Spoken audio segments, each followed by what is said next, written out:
Fly this plane and I'll marry you."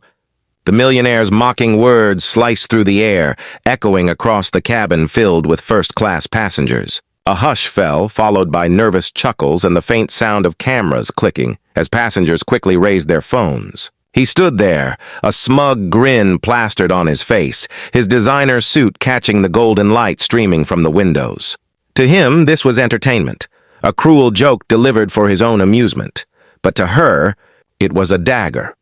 Amara, the black woman in her plain cleaning uniform, stood frozen in the aisle, clutching the handle of her cart. For hours, she had quietly wiped down tray tables, polished the windows, and picked up the discarded cups others left behind without a second thought. She had moved silently, almost invisibly, as though she were part of the background. But now every eye was on her. Some passengers smirked, entertained by the insult. Others looked down, uncomfortable but unwilling to interfere. The hum of the engine seemed louder, the silence heavier. The mockery wasn't just about her. It was about every stereotype, every prejudice she had endured in her life. Her lips parted as though to respond, but she stopped herself. The words she carried, the truth buried deep within her past, weren't ready to be spoken yet. Instead, she looked directly at him, her dark eyes steady, unflinching, and for a flicker of a moment, the arrogance in his grin faltered, because though the world only saw a cleaner, Amara knew something none of them did. She carried a secret that had the power to turn that entire plane upside down. A truth so explosive that the man mocking her now would soon choke on his own words. And fate. Fate was about to test them all. By the time Amara was 21, she had already lived 2 lives. One was the life the world saw, the woman in the crisp cleaning uniform, pushing her cart down the narrow aisles of commercial jets, head bowed as if to apologize for existing.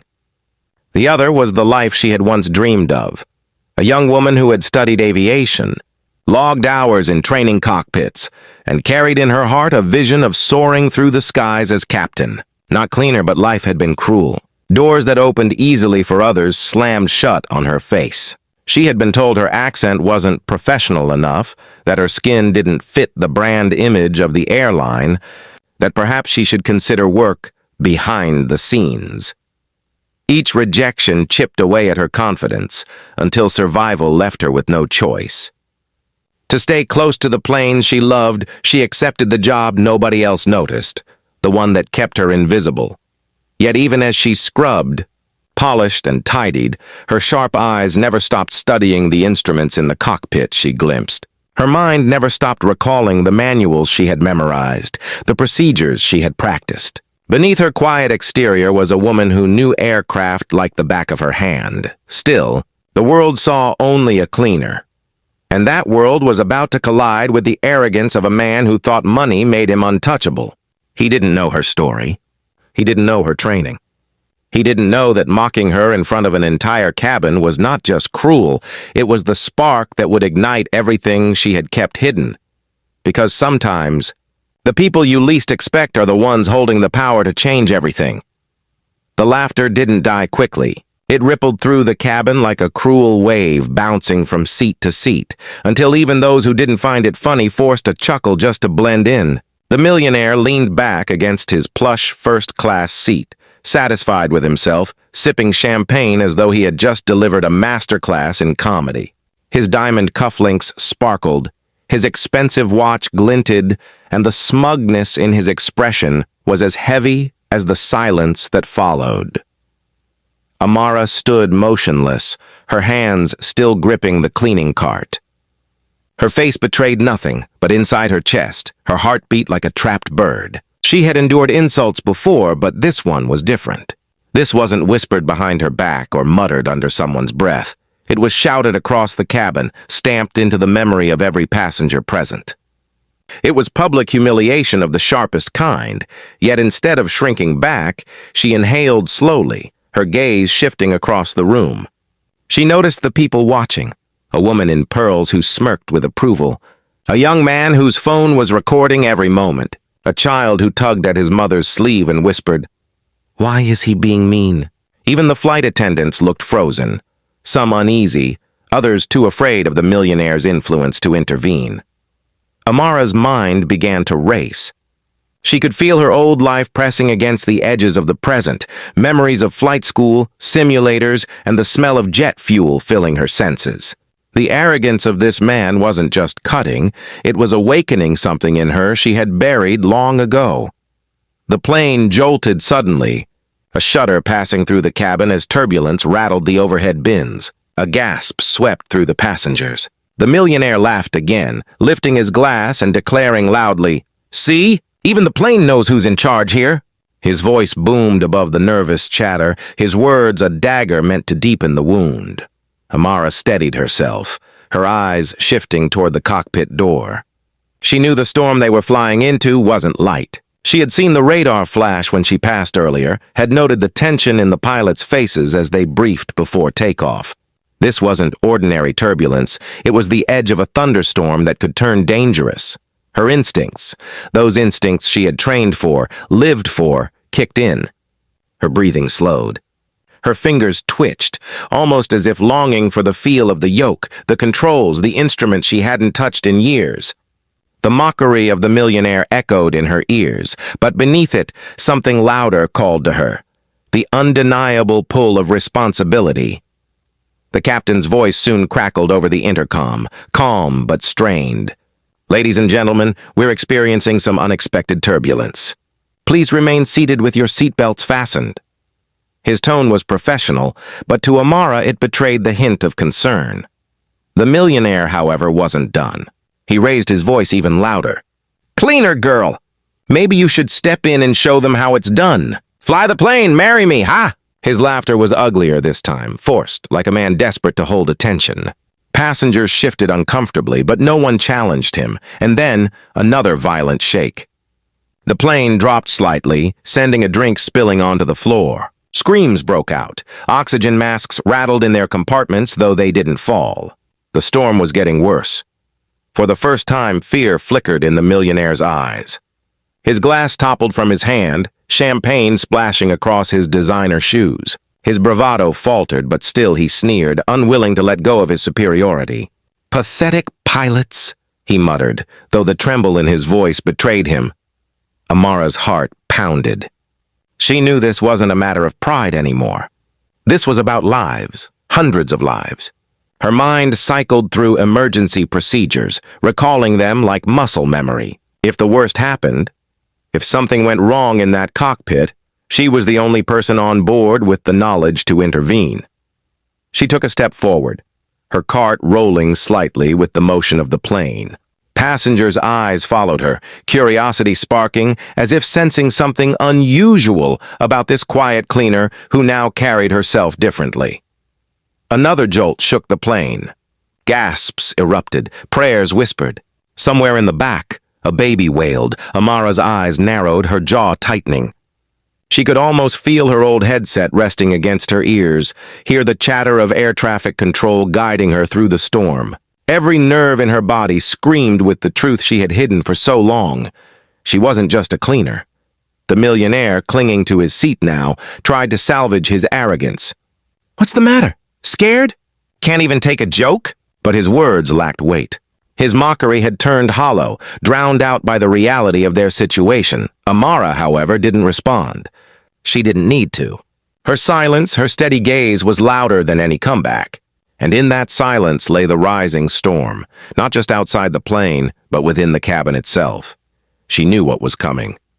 She had felt it before, in smaller cockpits, in training simulations that pushed her to the edge. The turbulence would worsen. The storm would test the pilots.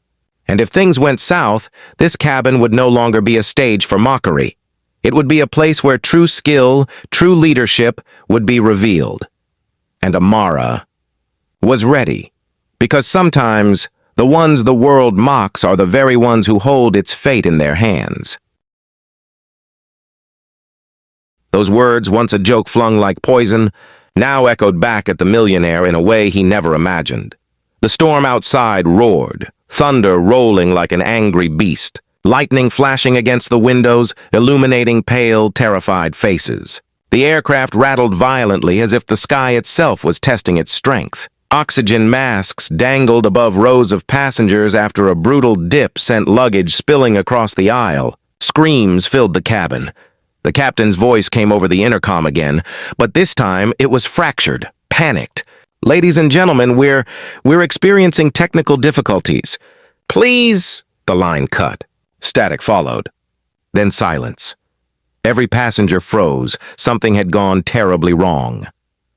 In the first-class cabin, the once arrogant millionaire's hand gripped his armrest so tightly his knuckles turned white. His champagne-soaked shoes slipped on the trembling floor as he tried to keep his composure, but the mask of arrogance was cracking fast. "What's happening? Why isn't the captain talking?" He barked at no one in particular.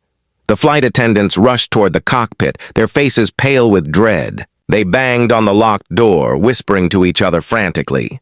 A co-pilot had collapsed from a sudden medical emergency, something Amara overheard from a hushed conversation. One pilot left, one pilot trying to battle the storm alone. The millionaire's earlier mockery hung in the air like a curse. His own words had come back to haunt him. "Fly this plane?"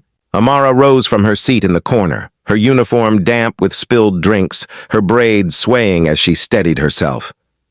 She didn't speak, not yet.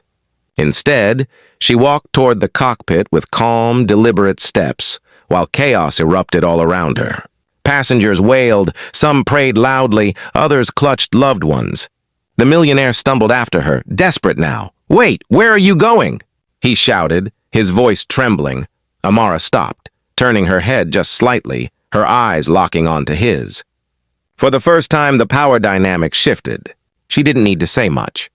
The silence between them screamed the truth. She wasn't just a cleaner. She was something far greater. The attendants turned, blocking her. "Ma'am, you can't—" one started, but Amara's voice cut through the storm with a sharp authority they hadn't expected. "Open the door, now!" There was no hesitation in her tone, no trace of the timid cleaner they thought they knew. Her voice carried the weight of command, the voice of someone who had once lived in that cockpit, breathed in its world, and mastered its challenges. The attendants blinked, uncertain. You can't just—" Amara leaned closer, lowering her voice but sharpening it like a blade. "If you don't, this plane will not survive this storm." The words hit like lightning. Passengers turned, whispering, some gasping, some staring in disbelief. Could it be true? Was this cleaner claiming she could fly the plane? The millionaire laughed nervously, the sound brittle and hollow. What is she talking about? She cleans the floors. She can't—" his voice cracked. He didn't even believe himself anymore. Then came another jolt, harder than before. The plane dropped what felt like hundreds of feet. People screamed. Oxygen masks whipped down from the ceiling fully this time. Drinks, trays, and luggage tumbled like toys. The millionaire screamed louder than anyone, clutching at the seat nearest him. Amara didn't flinch. She braced herself, her body moving with the rhythm of turbulence like a dancer who knew the steps. She looked at the attendants again, her voice firm. "Open the door." One attendant hesitated no longer. She swiped the emergency code and the cockpit door slid open. The sight inside stole everyone's breath. The captain sat slumped forward, unconscious, his hands slipping from the controls. The storm's fury roared through the windshield as the plane dipped dangerously. Alarms wailed, red lights flashing across the console. The co-pilot was trying desperately, his forehead glistening with sweat, but his voice broke as he cried out, I can't do this alone!" Amara didn't wait. She slipped past the attendants, stepping into the cockpit like she belonged there. And in truth, she did. The co-pilot turned, shocked. "Who are you? What are you doing here?" Amara's fingers were already on the controls, her body moving from instinct, years of training springing back like they'd never left. "I'm the only chance this plane has," she said steadily. "Move!" The co-pilot froze for a second, torn between disbelief and desperation. But then he saw it. The way her hands gripped the yoke, the way her eyes scanned the instruments with precision, the way she adjusted knobs and levers without hesitation. This wasn't a cleaner fumbling. This was a pilot at work. He stepped aside. Amara slid into the captain's seat, buckling in as her hands flew across the console. She adjusted altitude, rerouted power, steadied the descent. Her voice was calm, commanding, as she spoke into the radio headset she had grabbed. "Control, this is Flight 729. Captain incapacitated. I'm assuming control." Static answered first. Then a voice came through, urgent but relieved. "Flight 729, identify yourself." Amara's jaw tightened, her eyes fixed on the storm ahead. "This is Amara Johnson, former captain Delta Airlines. I've got this bird." The cabin erupted in stunned whispers. Passengers who had mocked her, who had dismissed her, now stared wide-eyed in awe. Some clutched their hearts in gratitude, others cried openly. And the millionaire, he stood frozen near the cockpit door, his face drained of all color, his arrogance shattered like glass. Every word he had said, every insult, every laugh. It came crashing down on him as he watched the very woman he had ridiculed take control of the plane, steadying it, guiding it through a storm that had threatened to kill them all. For the first time, he was silent, and for the first time, Amara wasn't invisible. The plane steadied, though the storm still raged. Amara's hands never wavered. Her breathing was steady. Her voice sharp. She gave orders, adjusted course, navigated through chaos. The passengers began to believe again, their panic softening into fragile hope. The millionaire slumped into a seat, trembling, whispering to himself, She's really flying it." His own words mocked him now. His own bet had turned into the cruelest irony. "Fly this plane and I'll marry you." She was flying it, and she was saving his life in the process. The storm had begun to fade, though the plane still rattled like a trembling heartbeat. Clouds thinned, revealing streaks of dawn bleeding across the horizon. The passengers clung to every second as Amara's voice filled the cabin through the intercom. Steady and resolute. "Ladies and gentlemen," she began, her words calm but carrying the weight of what they had endured. "This aircraft is now stable. We've cleared the worst of the storm. I'll be guiding us safely to landing." For a heartbeat, silence lingered. Then the cabin erupted, not in screams this time, but in sobs, claps, and prayers whispered with relief. Strangers hugged. Children cried into their parents' arms. Some passengers even reached for the hand of the person beside them, no longer caring if they were black, white, rich, or poor. In that moment, they were simply human, alive, and grateful. The millionaire sat still, his expensive watch glinting in the weak light of the cabin. His body slumped as if the arrogance had been drained out of him with the storm. His face was pale, his breathing uneven, his eyes locked on the cockpit where Amara sat, her back straight, her hands firm on the yoke, commanding the very world he thought she didn't belong to. "She saved me." The thought repeated in his mind like a drumbeat he couldn't silence. "She saved me." The woman I mocked. Passengers began murmuring Amara's name as though passing a prayer down the aisle. Word spread. She used to be a pilot. "She's the reason we're alive. She's flying this plane." And with every whisper, the legend of Amara Johnson grew in that pressurized cabin. In the cockpit, Amara's eyes stayed locked on the controls, her jaw tight. She didn't let herself think about the millionaire, or the laughter, or the cruel bet that had reduced her worth to a joke. Right now, her only responsibility was the lives of 180 souls, and she carried that weight like she always had, with quiet strength. The control tower's voice filled her headset. "Flight 729, you are cleared for emergency approach. Runway 24 is ready. We have emergency crews on standby." Her voice was steady as she replied, "Copy that, Control. I'm bringing her in." The co-pilot, still shaken but obedient now, watched in awe. His respect was written across his face as he followed her commands without hesitation. "Gear down," Amara instructed, her hands moving smoothly across the switches. "Flaps at 30. Hold steady." "Yes, Captain," the co-pilot said, and for the first time, someone addressed her not as a cleaner, not as a woman to mock, but as who she truly was. "Captain."